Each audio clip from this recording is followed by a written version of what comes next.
Oh, nice. Welcome, everyone. I'm Mariquita Solis, the live stream host of all-creatures.org. All-creatures.org was founded in 1998 by Pastor Frank Hoffman and his first wife, Mary, and launched as the pioneer website in the United States for faith-based animal rights veganism.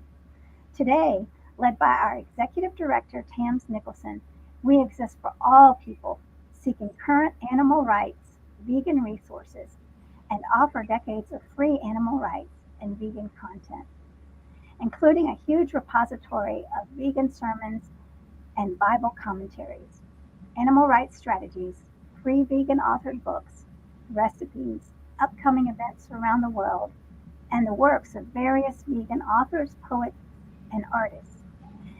We host current sites for almost 20 vegan and animal rights organizations, including Stop Crush, Unparalleled Suffering, and the Committee to Abolish Sports Hunting. We also maintain nearly 25 archival sites from animal rights vegan activism of past decades. The bottom line is that we work to unite compassionate and empathetic humans across the globe, from the past and present, who honor the dignity of each and every creature so that all beings thrive on a flourishing planet Earth. So today, I'm very honored to welcome William Radinson. William is a 40-year vegan and Catholic educator. He developed the Catholic Social Teaching and Humane Education Guide. This innovative curriculum, now optional in New York City Archdiocese schools, combines animal compassion with Catholic teachings for grades K through 8. In 2024, he created a comprehensive Humane Education Resources Guide for teachers featuring 35 animal protection organizations. So I'm excited to speak with William. Everyone, please let us know where you're joining us from, and please put your questions and comments in the chat. And even if you're watching on the replay, we want to get those answered. So welcome, William. I'm excited to speak with you today. Thank you. Thank you for inviting me to speak to you and to your audience. And I'm, I'm just I'm humbled by the fact that people are interested in this, and that I've gotten some, I guess, some attention as a result of developing the guide, and I'm still, of course, trying to work within the New York City Archdiocese to really have the guide be much more integrated into their curriculum, that's the challenge that I have right now. In fact, I just recently went to a function where Cardinal Dolan was there. I didn't get a chance to talk to him about this, but it was my purpose in going there was to see if I could meet other people that I can talk to within the Archdiocese, and that's kind of what I'm trying to do right now. Well, that's amazing, and we're standing with you on your journey and your great efforts. So, William, let me ask you this: when you grew up Catholic? Kind of, yes, Catholic. My background is, I would say, I was raised partly in New York and then also in Puerto Rico. I actually went to school in Puerto Rico. My baptism was in Puerto Rico, in Macao, Puerto Rico, which is on the eastern coast of Puerto Rico. And so that's my Catholic upbringing, I would say, is not very strong. I didn't go to Catholic school. I was only confirmed really 10 years ago. So, oh, wow. But I got married in the Catholic Church. My wife is Catholic. I went to Fordham University, Catholic school, Catholic University. But I would say my strong Catholic, I would say, influences come from my wife, because she is really, I would say, a cradle Catholic and practices. And of course, my confirmation and all that kind of, I think, gave me a new sense of, I would say, of spirituality, vested in the Catholic Church. And that. Well, that's beautiful. I love that. And so when you joined the Catholic Church, did you hear anything about veganism? Well, I was already a vegan. Okay. So I was already a vegan. What was interesting is one of the courses that I took, I guess it was only a couple of years ago, well after my confirmation, was a course in Catholic social teaching, and in that course there is a whole section of care for God's creation. That's one of the components of the Catholic social teaching scripture guide. And so in there is, while not specifically about veganism, there is clearly, you can see, I saw the immediate tie-ins between what they're teaching there and how you can introduce, plant-based diets and veganism and the importance of animal compassion, and the fact that there have been Catholics throughout the centuries that have been vegan. In fact, there's a book that was one of my sources for the Catholic social teaching Humane Education Guide was about saints who are Catholic. In fact, Catholic Concern for Animals, an organization that also helped me quite a lot, they published a magazine called The Ark, which is all about Catholics and specifically Catholics through the ages. And some of them have been vegans, and how they have tried to, push and tried to get the church to be much more compassionate when it comes to animals. So that's kind of the way I use all the influences I could possibly use to try to make the guide current, but also rely on the rich history of the Catholic Church to try to incorporate that as well. Because as I may have explained to you before, the way the guide is organized by grade, and within each grade is organized by month of the school year. And the way the Catholic social teaching guide follows the religion pacing guide of New York City Archdiocese. And so they teach, for example, in September and October, they teach care for creation. So clearly, but in other months, they teach reverence, they teach integrity, they teach other things, like other topics themes that you can introduce Catholic social teaching lessons, as well as you can introduce humane education lessons. And that was really the purpose of the guide, that a teacher could pick it up at any grade level from K through 8 at any month of the year, and he or she can decide, okay, maybe this is the time that I want to talk about this. Right. Wow, that's amazing. So your journey, when did you become a vegan, and how did that happen? For me, that happened, I would say, in the 1980s. My wife was the one that, like I said, she's like the inspiration for me. She started becoming a member of the People's Ethical Treatment for Animals, and she started leaving around kind of brochures. And so I started looking at those brochures, and I said, this is pretty logical as to why one should be not eating animals. And so that began my transition, I would say in the 1980s. And initially it was just vegetarian, kind of a mixed diet. There were certain things I didn't give up quite as easily and readily. But then there are other things that I gave up quite away. And then, frankly, by 1990, we were both pretty much full vegans and did everything we could to maintain the diet. Not just personally, but whenever we went away on vacation, whenever we visited my mother-in-law in Puerto Rico, we made sure that we had vegan options, not just for us, but for her too. She lived to a ripe old age of 94. So, so anyway, we definitely try to live the life each and every day as best as we could. And my wife Aoife she was the catalyst behind me to get me to move, and to get me to stay and sustain the vegan diet. That's wonderful. And what did your family think of this? Well, I would say they weren't totally on board. My mother never really quite understood this, and I think on my wife's family, they were much more accepting, and so I think we were able to. Even when we went to visit them, and they would have options available for us, vegan options. So I think that was okay. But yeah, my family wasn't supportive. Definitely on my mother's side, they wasn't that supportive. And since I come from a kind of a split background, and since my mother and father really never, they were married for a very short period of time. In fact, saying they were married is quite not accurate. But let's say they were together for a short period of time. So I didn't have much of a relationship with my father per se. And so really that side of the family, I think most of the pressure and most of the inquiries came from people that I work with. Like, why are you doing this, Bill? What's going on, Bill? And so that, I think, is where the pressure came in. And I worked in human organization, human service agencies like the Human Rights Commission, Department of Employment. I worked in those kind of places where you would think they would be a little bit more tolerant of this, but not really. People just didn't understand why I was doing this. And even in my latter part of my career, when I worked with the Port Authority of New York and New Jersey, people said, "Oh, Bill, yeah, Bill's that vegan one. You got to order that vegan thing for Bill. You know how he is." That's funny. Well, how has that changed now? Have people become more supportive? I think people know if they invite me any place, they know that they have to provide for us, and that people are much more open to that. I think it's much easier now too. I remember, I think it's much easier now. It's just much easier to it's much more, people are more accepting.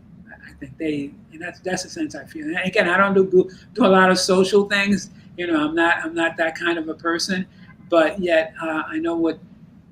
When I've been invited to places, most recently to retirement parties and things like that, people say, "Oh yeah, Bill's a vegan. Make sure you have some vegan options there for him." Well, that's good to hear. Yes. And so how does the peace of not eating creatures manifest in your life today? Well, in a couple of ways. I'm just reading a book right now that you may have heard of by Matthew Kelly called Holy Moments. And it's an interesting book because what he is saying is we all have the capacity to create holy moments. And holy moments, from his perspective, is anytime you do something for the good of others, the selflessness aspect of it. And, like the Good Samaritan is probably the best example of that, right? So when I think about this question that you're asking me now, I think it's like a holy thought that comes to my mind that, and I'm sure you've seen the statistic many different places. You know how many animals we have saved by not eating them? Those of us who are vegan? I mean, it's astounding to think about that. We don't think of it because it's part of my lifestyle. My wife and I have been doing this for so many years, so we don't think of it, but we've saved thousands of animals because we don't eat them. And I know I've seen that statistic from Physician Committee for Responsible Medicine. I've seen it from PETA and others that have come up with a real number for that. So I think it's like a holy thought. I think of it as I said, I don't think of it that way, but maybe I should think of it that way.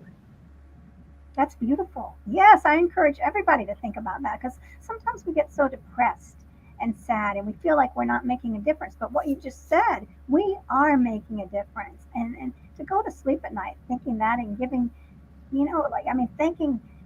thanking ourselves and thanking you and thanking everyone else that's doing it. That is the way that peace.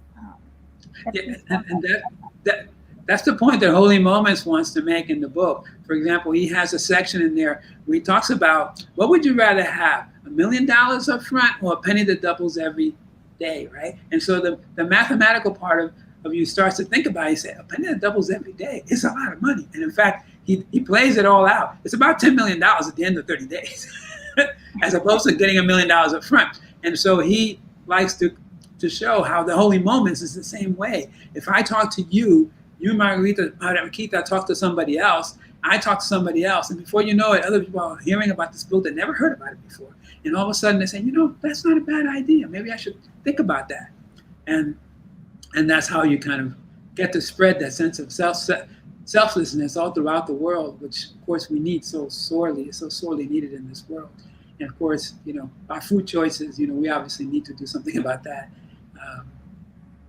Yeah, and that's very encouraging for new vegans that feel sad. I mean, that's very hopeful. What else would you tell a new vegan that might be struggling or isolated? Yeah, well, I think people have to think about they don't have to give everything up all at once. They can start slowly. I mean, I saw the other day in Laudato Deum, the thing from Pope Francis, which I was not totally... I was enthused about it, but I was also saddened by the fact that Laudato Deum is almost an admittance that certain things in Laudato Si have just not filtered through in the Catholic Church. I mean, some people, you have Catholic covenant, you have all kinds of things going on. So to get back to your question about the struggle, but I saw in Laudato Deum that they said just 1 day a week. If you start 1 day a week giving up meat, that's a big deal. And then if you start from there looking and reading different, how would I call it? Reading books and other ways in which you can kind of a, how would I call it, give you some kind of incentive and give you motivation to continue the journey, because it's a journey.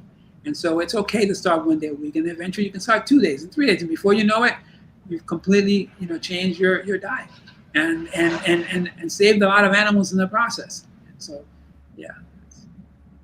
Yes, exactly. I love that, and it's very kind and compassionate to allow people to do the best they can. And some people do say, well, it needs to be all or nothing. But I love what you're saying here, because I feel like at all-creatures.org, we extend compassion to all beings, and that includes the human being, the human animal that's just doing their best. And if one day a week is all they can do, I think it's really lovely to honor that and to encourage them also, and to be there for support. So I love what you're saying, and let's hear more about love for God's creation, Catholic social teaching, and humane education. What you've been working so hard on. Well, for example, the scripture guide for Catholic social teaching talks about not just, how would I call it? I just want to make sure I reference it correctly here before I mention it, because I don't want to mention it incorrectly. Okay, here we go. All right. So I just read straight from the U.S. Conference of Catholic Bishops.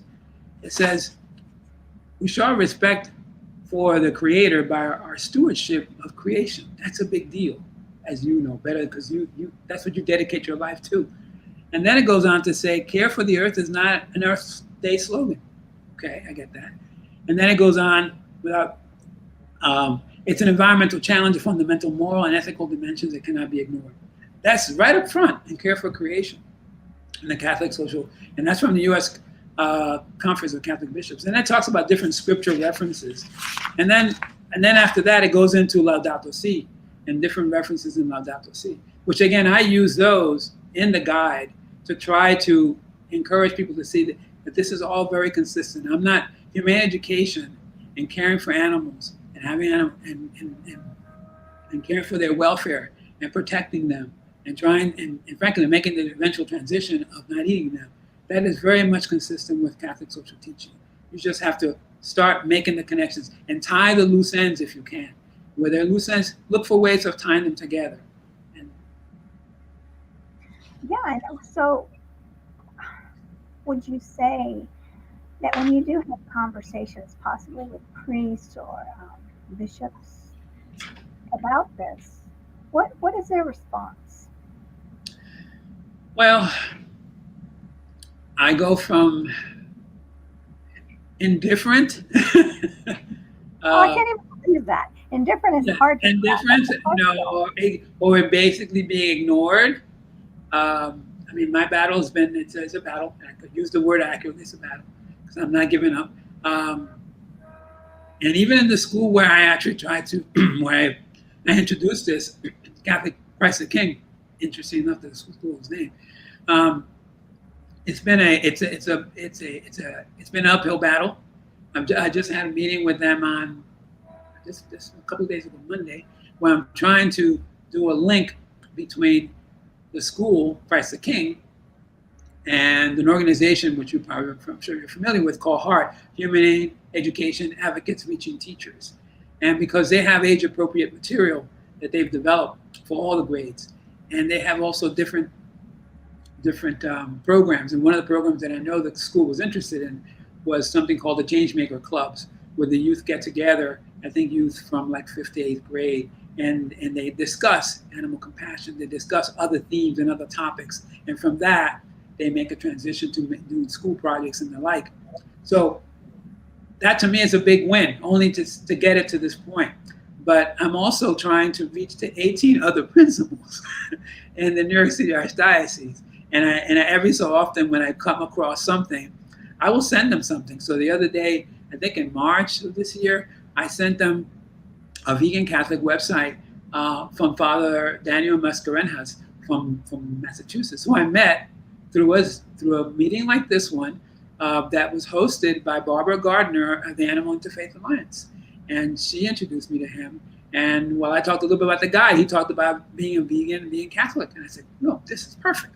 So I definitely try to pass that information with those principles and say, you see, this is really catching on in the Catholic Church. There's no reason why this cannot happen. So that's a long way of me telling you sort of, where my hits and my misses, so to speak. Right. Yeah, I know. It's hard for me to grasp that you would be ignored. It's hard to wrap my head around that. And what do you do when you're ignored? How do you console yourself? How do you keep positive? I think I keep positive by knowing that I was once asked a question about this from, and I think it's appropriate to answer you this way. I try to reach out to different people. One of the people I tried to reach out to was the Institute of Humane Education, run by Zoe Weil, I think, and also Steve Cochran. And he was asking me, he said, Bill, why is it that you do this? And I said, well, because I think that the Lord wants me to do this. And God wants me to do this. And I draw my inspiration from the fact that I know where I started from, where this was. It was basically an idea. And from an idea it grew into a prototype, and then it grew into a guide. And I know I couldn't have done that if it was just me, because it's not just me. It's something that I'm being asked to do, something that's beyond me. And I think that's the way I answered Stephen Cochran back then, about a couple of years ago, when I was talking to him about this. And that's the way I would answer you today. That's kind of what draws I think what gives me the fire is the fact that I know I'm not doing something for me. I'm doing something for other people that will eventually catch on with this, and that will help people. Well, that makes a lot of sense. You're right. It's outside of you. It's the bigger picture, the world. You're doing it for the world. And so you don't need validation from anybody. You just keep going like the little engine that could. So that's amazing. Yeah, I love that. I mean, for the greater good of this world. Well, are there many, would you say, are there, do you have any better luck with nuns than priests? I mean, when you talk to women, do you have are they more open to hearing, would you say? I don't want to generalize, but here's my experience that I've had recently. My wife and I were recently invited to kind of like a synod, but it was not, I don't want to call it, it was kind of like a Catholic Climate Covenant kind of event. It was a Zoom event. And what was interesting was that I've tried to cultivate, as part of developing the guide, some relationships with what they call the Catholic Climate Ambassadors. And particularly there were two of them that I tried to cultivate a relationship with. And anyways, I was listening to the presentation about the Catholic Climate Covenant and how they're trying to kind of advance an agenda which includes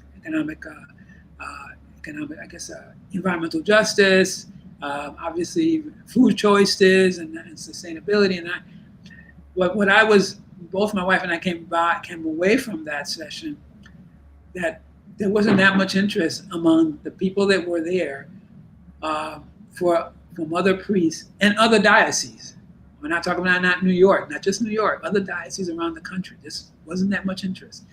The nuns, some of the nuns that were on the call, they were with it, but not enough. They didn't get enough support to be able to carry it through.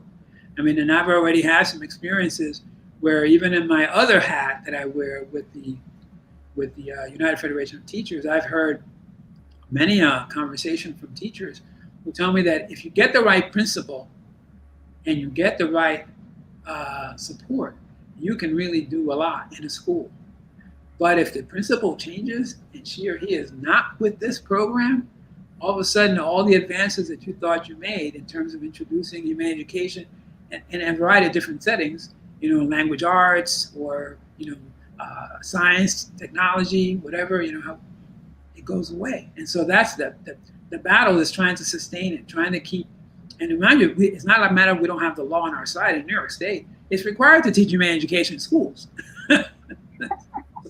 So it's not that we don't have the law. The law is with us. So that's kind of I think that, and my wife the other day, if she were here, she would tell me, Bill, remember that time when I went to an event at one of the churches, San Francisco of Assisi Church. She'll remain nameless, right? She went to an event to say, why you guys at October, San Francisco of Assisi October Pledge don't have any vegan options? What the hell's wrong with you? So, and we've offered many times to bring in vegan ice creams, or and they have not taken us up on it. So we know that it's an uphill battle, and this is before the guide was developed. I'm talking about this is a couple of years ago. That is so interesting about St. Francis, and then the meals around St. Francis. No, I go to the Universal Dances of Peace, and it's a challenge for me, because I feel like, wait a minute, we're leaving someone out here, and it really hurts my heart that our beautiful beings, our creatures, are being left out. So it's a struggle, and it's just a growth journey that I'm on, to just allow people to be. I mean, obviously that they're not seeing the whole picture, or it's not their time. So it's something that I have to work on myself. And I believe God has given me many lessons every day to grow and to handle these challenges. So I love what you're saying here, knowing that it is an uphill battle, and we just must do the best we can and understand people where they are at. So for the Universal Dances of Peace, I mean, it's wonderful that they're already in that spot. If we could just get a little bit more, and allow the animals to come into that, like for the St. Francis, allow the vegan ice cream and the food that is earth friendly and animal friendly to be part of this beautiful St. Francis celebration. So, so let me ask you this. How do you deal with the dominion issue in this, in teachings, and saying that we have dominion over animals? I mean, what would you do if there was a little child would say, but this is what they're here for? Yeah, that's a tough one. I don't think I have an answer totally for that, other than to be able to emphasize for them that dominion, that there's also responsibility for stewardship, and how do you, in the name of dominion, what we're doing is we're ignoring everything. We're ignoring all the ways that animals are treated in circuses. We're ignoring the way they're treated and obviously for food. We're ignoring them in all those different settings, as you well know better than I do.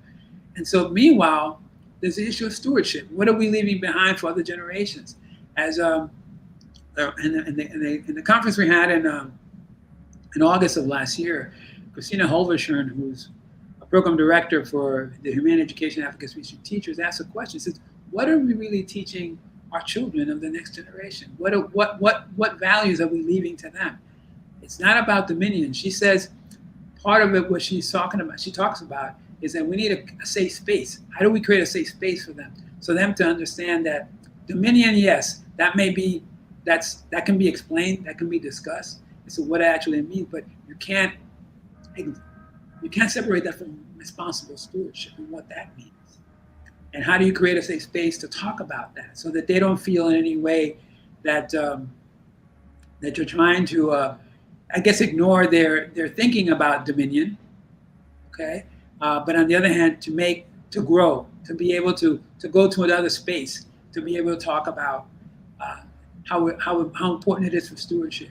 And we're eradicating whole habitats.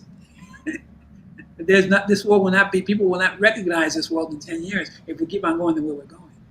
And that's what dominion has brought us. It's brought us to the brink of extinction. I mean, let's face it. I mean, people use the term climate catastrophe. That's not an exaggeration.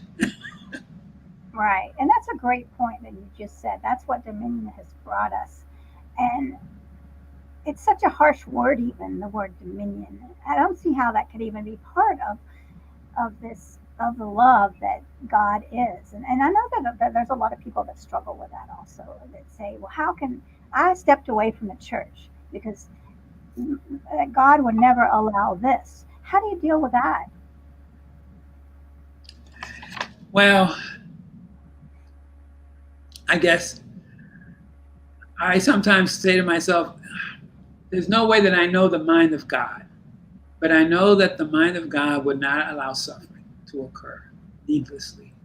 And so that's how I kind of reconcile to myself that whenever I think about animal compassion and being kind to animals, that there's a space in God's mind for that. And that's how he's created a whole bunch of people in the world that care about this and then make this part of our lives and in fact integral to our lives. And one of the projects that I'm working on now, which I kind of talked a little bit with Tams a little bit, is an animal compassion prayer book.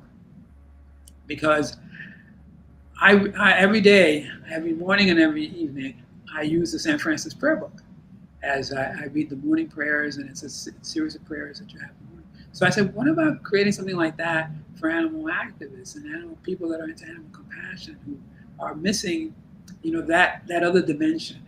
And so I put together a draft. I have a draft together which I kind of follow the San Francis prayer book. It's a morning prayer, an evening prayer, and then it follows that each day I try to organize it around the gifts of the Holy Spirit, which are fear of the Lord, piety, fortitude, counsel, knowledge, wisdom, and understanding. And within those gifts is I lay out different things that people can pray and can use, including using the Bible, being inspired by, let's say, St. Paul's message to the Corinthians, and how that could be translated into St. Paul's message to us, who are like the first. How we call it? We're on the vanguard. We're trying to get other people to come into our tent, if you will, into our family of animal compassion. And how do we do that? And maybe the booklet can help people do that. And so that's kind of, I'm working my way through that. I also have some Catholic poetry. I got this book that my wife got from a friend of hers that was actually gifted to her. Has poetry there from the 4th and 5th century, and some of it is Catholic animals. So I include some of those in there for inspiration for people, as well as some other more current poets in the like. So it has a little bit of everything for that, because you never know what's going to ignite somebody. I mean, some people can be, turned on by an inspiration from a letter to Corinthians, which has been, I guess, adapted, like Lectio Divina, adapted to that for that. But other people can be inspired by something else. In which case, that's why I figured I wanted to use that format of a morning and an evening, and seeing a preparation and using the gifts of the Holy Spirit, and maybe that. And so that's kind of my latest project. That's what I'm working on right now, trying to get that moving. Well, that's very exciting. You have a lot going on, and as you're working with the children, what do they say? Do they ever? I mean, are they conflicted in this, or do they ever say, "Well, I have to do this"? Or I'm sure you.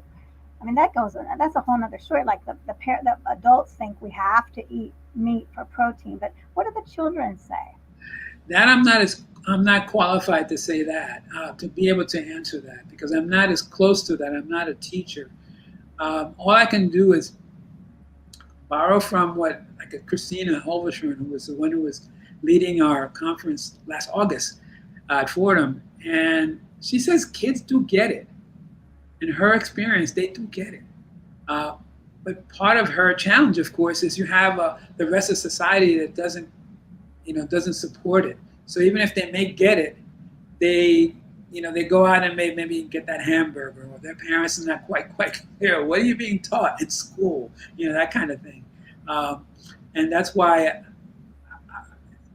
in her mind, and I can only quote her because she's the only person that I've heard her talk about this quite passionately. And she's part of HEART. She's part of the Humane Education Advocates Reaching Teachers.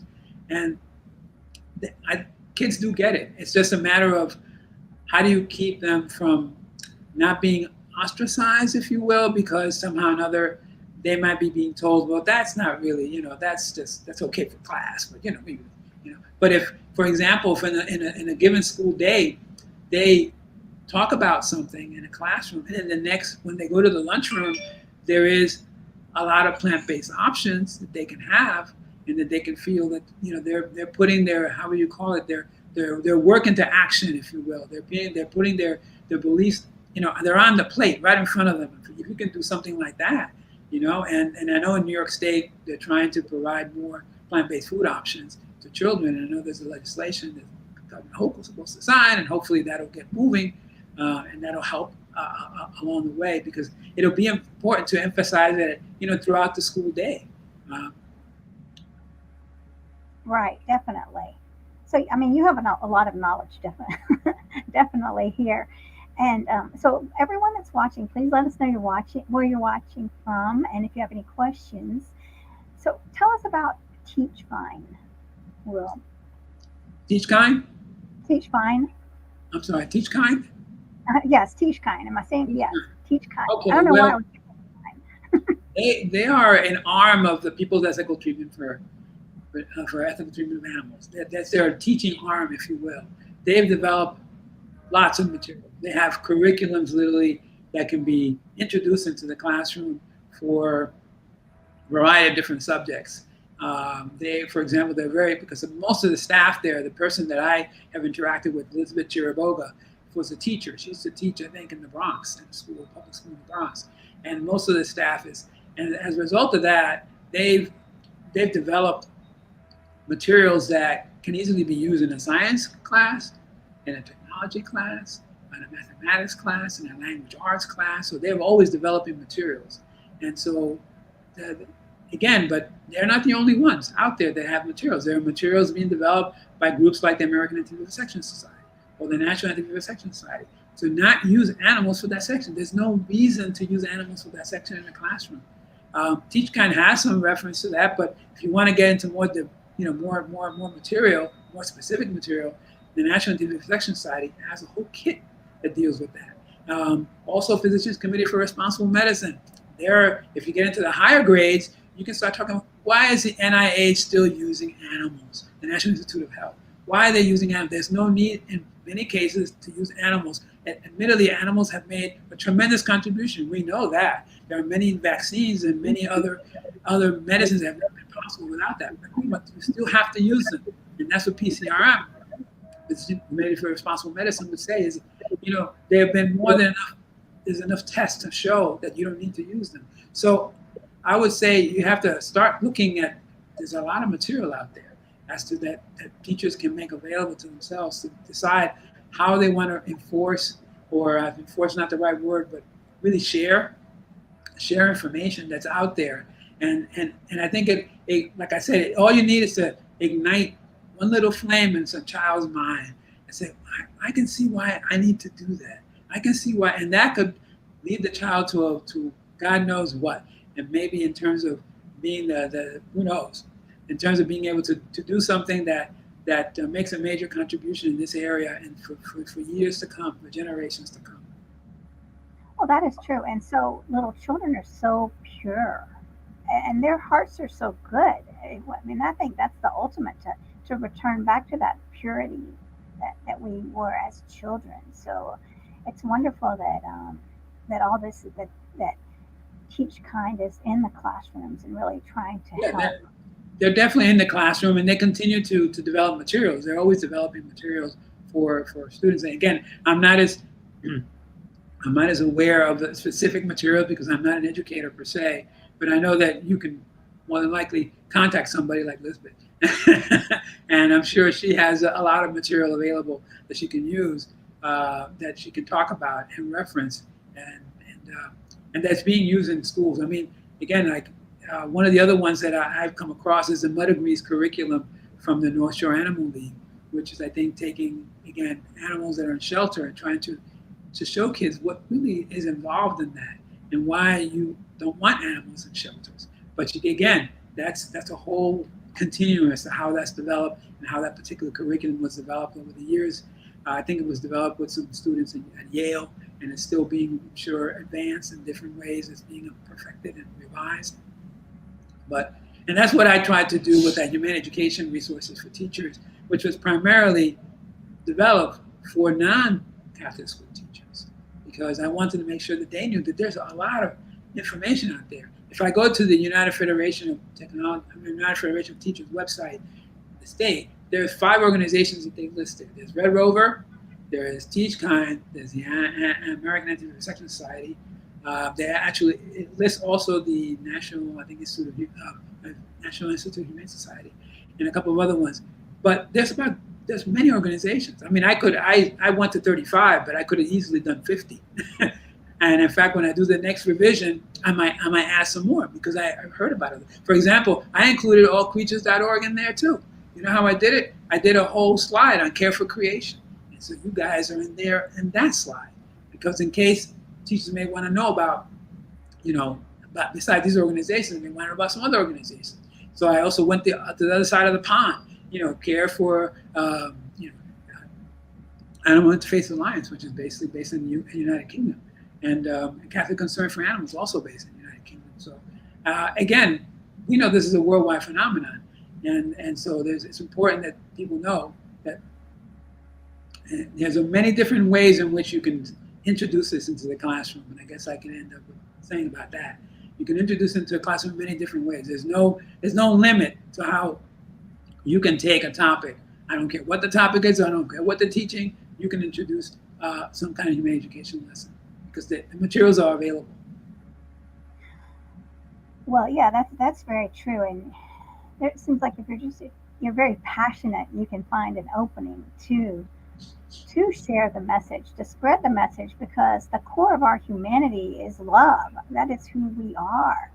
So if we have these conversations with people, we can really see where they are, where they stand, and how to just spread love. I mean, there's nothing better than that. So you're doing so much. It's very inspiring, William, what you're doing. And let me ask you this: what about your family now? Do you have kids, grandkids? No, my wife and I, just the two of us. We've been married about 50 years. We've adopted animals. That's our thing.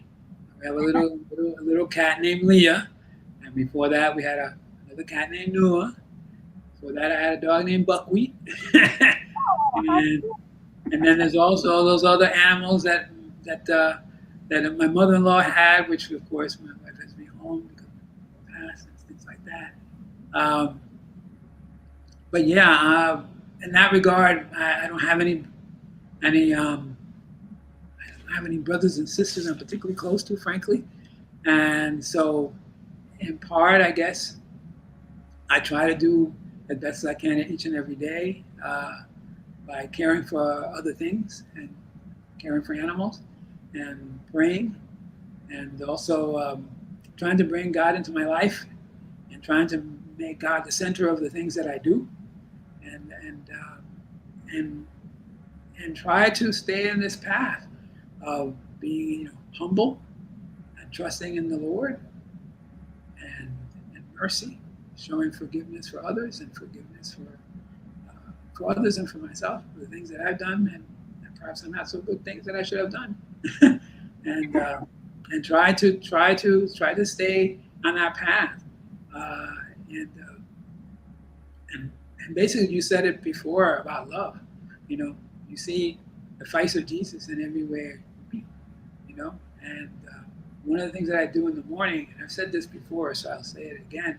I said it not here, but in other interviews that somebody asked me about this, and in the morning when I look out the window and I see people, I whisper all the time, "God bless you," and I identify the person by what the person is wearing. I don't care what the person, and of course, if they have children, I make sure it mentions the child, or if the person is walking a dog, he or she's walking a dog, I say, "God bless you." Sometimes when I go out walking on Hudson River Park, which I did from Manhattan down here, and I actually do the same thing there, I say, "Oh yeah, God bless you." So that's my way of kind of saying, we're all part of this family, and who knows what that person is going through. But I'm doing saying God bless you, and I don't know them, and I'm never going to meet them. But so what? The important thing is, I want that person to have a good day, and I want that person to have the blessings of the Lord. That's beautiful. You're really rippling this peaceful energy and blessings out to the world. And then I really love that you are just reminding us to have mercy on others, have mercy on ourselves, something that would make the world, would change the world if we could look at others with mercy and compassion instead of the lens of judgment. And that's really what we have lessons every day. We're given another chance every Yes, day. yes. You're absolutely right, Marquita. We're given another chance. We're given a chance each and every day.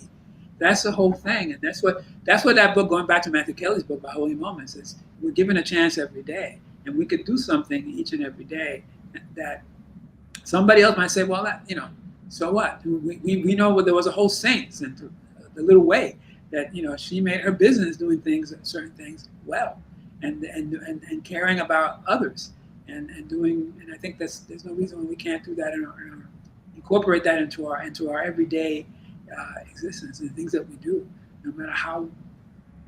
no matter what the transaction or relationship or whatever it is that we're going to be doing. Yeah, that's right. So That's our responsibility. I mean, when we do that, we just fill our souls with joy. I mean, when you are being kind to others, you're kind to yourself. I mean, it's this essence of love. I mean, and I feel sad for those that are not able to be, or that are really struggling with forgiveness and these issues, because, well, when people are not able to make the connection, there's things blocking them, and that's very sad. Yeah, it is. I mean, one of the things that you live in New York or in any city that you live in, you see there's a lot of anger in the world. You see people shouting. You see people just completely angry. I mean, you can see the anger. You can feel it as they make gestures about things that they're saying. Things that have been visited upon them for whatever reason, and it's a hard thing to see, as you know, or to see people homeless in the street. I know whenever I've given money to a homeless person, I always say God bless you, because I realize that's I don't know what the circumstances are this person got to be this way. I'm glad that I'm able to do something, even a small thing like that, to be able to give somebody. But meanwhile, I also know that there's a lot of anger out there, and that we just need to put some kind of healing, some kind of balm, some kind of healing on them. And you hope that maybe a kind gesture could do it. You never know what, like I said, could ignite somebody and say, you know what, I'm going to change my life. I'm going to do something different. Definitely, there are people out there, we don't know what's going on with them, and when they're angry, it's because they're hurt. Yes.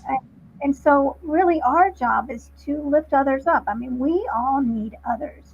There are days when we're angry and we're hurt and we need a hand. So it's our responsibility to be a hand for others, for all beings, all creatures, right? Not just the cats and the dogs. Yes. So tell us how we can help you with your organization. If somebody's watching that might want to help, and also we have a few more minutes if anybody has questions, and please hit subscribe. But where do you need help, William? Well, I think that I like, if possible, spreading the word is the key thing, because I like to, for example, I thought at one time that I was going to write to a lot of different dioceses. I happen to have an address of all the dioceses around the United States. Okay, but I think it would be better if it came from somebody within a diocese who's interested in, let's say, who perhaps associated with allcreatures.org, for example, but if it's within a separate diocese and might be interested in the guide and may want to see the guide or may want to have a conversation with me, on a Zoom or something like that, and to spread the word. I think that would be, I think that's one way to kind of get the word out, if you will, because the guide is relatively recent in the sense that it was just developed really about a year and a half ago. So I don't have an organization per se. I mean, I'm one of the reasons why I'm willing to, I think, share as much as possible is because I want to get the word out. So, I think I mentioned just a little while ago, the Vegan Catholic. That's an organization this is one person. It's one person studying to be a priest in Massachusetts, and he's got the fire. He wants to do this. Clearly, finding people like him around and having people like him, being interviewed and talking. I think that's a way of getting the word out. I found a principal in a school up in Yonkers. I have to follow up with him. I followed up with him a couple of times, but I have to follow up with him again. He was one of the few principals of the 18 that I sent out that actually sent me a response back. So I need to follow up with him to be able to say, well, are you really interested in this? Can I maybe hook you up with somebody like Humane Education Resources teachers, or hook you up with TeachKind or somebody else? Because in part, I think what I believe this is all about. This is about partnering and collaboration. How do you get people to know that there are resources out there? You don't have to do this by yourself. There are teachers that have been doing this in the classroom, have had some success, and so you can have a conversation across a variety of different school districts, if you will, around the country, or pioneering this stuff and doing it. So getting the word out. That's why an organization like allcreatures.org, which actually my wife knew about them before I knew about them, but she knew about compassion and stuff. She's always she's always like on the vanguard stuff. So anyway, getting the word out from you guys, I think is really critical, to know that you're out there, that your resources are out there. Right, and yeah, it is getting the word out. All there are vegans scattered among us everywhere, even in Dances and Universal Peace, like I am, like I was saying before. There are vegans there, so it's just about keep up the spreading, planting the seeds in all organizations, because these organizations and people don't want to hurt anyone. It's no one's intention to hurt anyone. They just don't understand. They haven't made the connection. These are people, and they're not awful people. When you get up and bless the people, that is that is just beautiful. It's such a wonderful contribution. So knowing that we are imperfect and having the mercy and grace for others, and like I said, and like we were saying, every day we have a chance to another lesson of life, and we can change. I might not like the way I behaved yesterday, but I have another chance today. Exactly. One thing I was thinking I was to share with you. The other day, my church asked me to, for Good Friday, to pick one of the words that Christ says from the cross. And I was given the word, I think it's the seventh word. I think it's the third word, where Jesus says, to John, here is your mother, and then here is your son. So I developed a whole little reflection on that, which I actually spoke at the church. And even in that reflection, I was finding a way to try to include the fact that when Jesus did that, he made us all part of the family. All of us, no matter what we look like, no matter what our beliefs might be, no matter, if we are vegans or not vegan, he included all of us in that. And that's kind of the message that I wanted to convey to them on my Good Friday homily, and so that's kind of the way I look at it. We're part of the family of God, and it's a little bit different than perhaps it was years ago, because now it includes people that want to share their thoughts about animal compassion with others, and are not afraid to share it. Well, that's beautiful. You're doing so much, and all the your links are in the description here. So we want to encourage everyone to check out everything you're doing and be there for you. And I'm going to send out love like you do to all the people in the morning. That's a great thing you do. So I'm going to follow in your footsteps, and I encourage everyone else to do that. Everyone that's watching, this has been a wonderful conversation. So I know as we're coming to the end of the hour, just to let us know again where we can find you, and whatever links you'd like to tell us about. And like I said, they are in the description. Well, I only have one email, so it's w.radinson@att.net. That's the only email that I have. That's the easiest place to get a hold of me. If anybody wants to talk to me or just wants to share information, that's the best place to get a hold of me. I generally answer my emails promptly, and that's the best place to get a hold of me. Well, thank you so much for all the work you're doing. I mean, this has been an honor, and I want to make sure that everybody knows to go to www.all-creatures.org to check out the hundreds of thousands of pages of free resources updated You know, it's daily. great resources. You have great resources. You guys are amazing. Yeah, Also, we do. We have that weekly newsletter, yes, and then we have the vegan churches site. You can search for vegan churches on our site, and Tams is there. And if you know of a resource that is not on our list, you can email her at tams@all-creatures.org. Um, and I was so happy when she introduced me to you, William, because I grew up Catholic, and this is what I needed in the Catholic Church. I don't think I ever heard about treating animals humanely, and I wish I had had this when I was a little girl, because it would have been great in my catechism classes to hear that. I think that really would have resonated with me.